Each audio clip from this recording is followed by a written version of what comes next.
Was 2025 a good time to buy in Davis? Let's look at the numbers. This is one of the questions I've been getting a lot lately, not just like from buyers, but from people who already own homes here in Davis and are just wondering, did we miss something or did we actually time this right? Because depending on who you ask, 2025 was either the year you overpaid at the worst possible moment or the year you bought into one of the most resilient micro markets in Northern California where everyone else was frozen. So today, I want to slow this down and look at the actual numbers, not just the headlines, not vibes, not Twitter's hot take, but what really happened here in Davis in 2025. Welcome back to the channel. My name is Danny Lau, your friend in real estate here in Davis, California. If you're thinking about making a move anywhere in Davis, Woodland, or the Sacramento region, I'd love to be your realtor of choice. Let's jump in.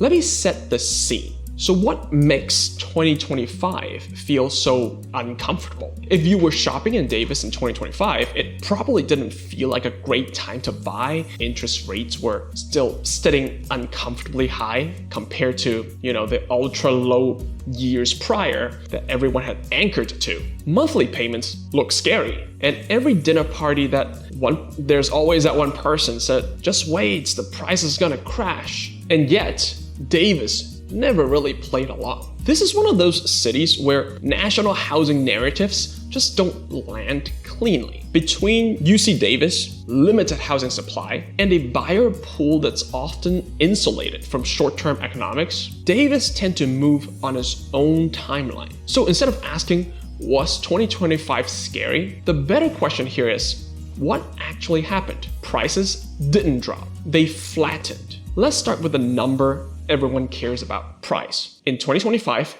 Davis did not see a meaningful price correction. We didn't get the dramatic drop that people were predicting back in 2023 or 2024. What we did see was compression. Prices largely moved sideways as a flat line. Some neighborhoods dipped a little bit, others held firm. A few even nudged up, especially homes that were well located, walkable, or close to the campus. If you bought in 2025, the odds are you didn't catch a falling knife, you likely bought into a plateau. And here's the more important part.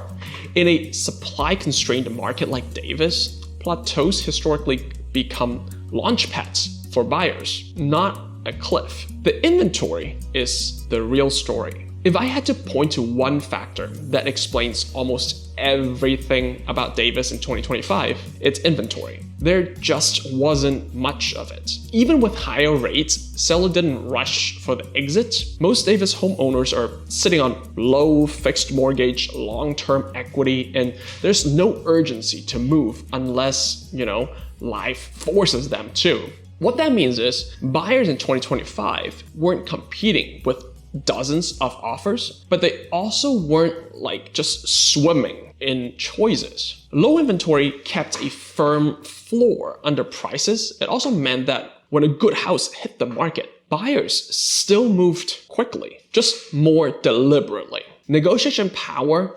shifted to the buyer's favor. This is where 2025 gets interesting. Even though prices didn't collapse, leverage shifted. Buyers in 2025 often had more time to think, fewer bidding wars, actual inspection without drama, price reductions on stale listings, more seller credit and rate buy downs. This combination almost never exists in Davis. So while the sticker price may not have been like a steal, the terms often were. And over a 7, 10, 15-year holding period, well, terms matter a lot more than winning a negotiation by $20,000. Interest rates is a psychological trap. Let's talk about that for a second. Yes, rates in 2025 were higher than historical lows of 2020, 2021, but those years were the anomaly, not the baseline. What mattered more in 2025 wasn't the rate itself. It was the expectation. Many buyers who purchased in 2025 did so assuming they would refinance later. They focused on buying the right house in the right location at a defensible price not trying to perfectly time monetary policy. Historically, that mindset wins. People who wait for perfect conditions often end up paying more for the same assets when confidence returns because other buyers also recognize it. So was 2025 a good time to buy in Davis? Here's my honest take. 2025 was not a flashy year. It wasn't euphoric, it wasn't headline worthy, but for Davis specifically, it was a very strategic year. If you bought in 2025, you likely avoided peak competition. You negotiated from a position of calm. You bought into a market that never